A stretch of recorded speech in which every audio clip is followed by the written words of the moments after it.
Viral video adu jontos sopir dan anak pang di Demak, ternyata ini penyebabnya.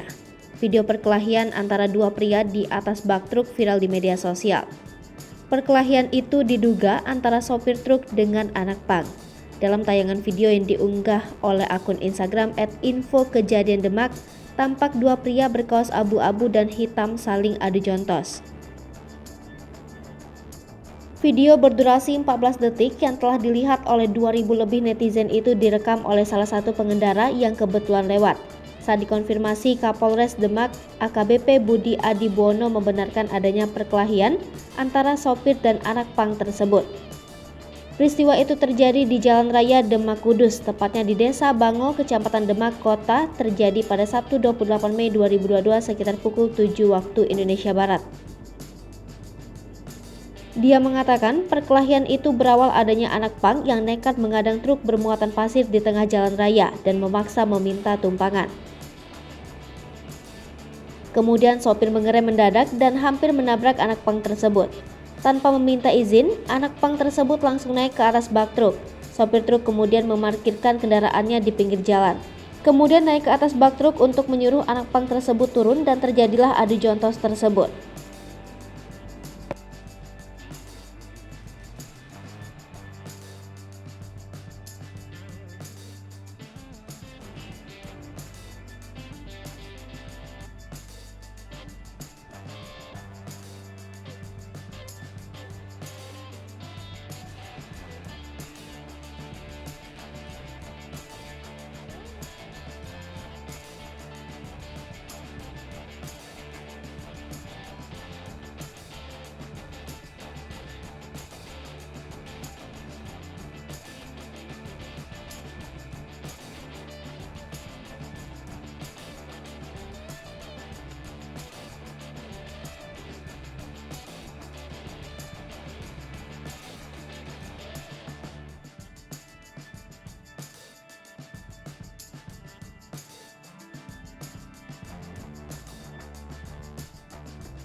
Hai pemirsa Sri Popo TV, jangan lupa komen, like, dan subscribe, serta tonton terus berita-berita terupdate lainnya ya.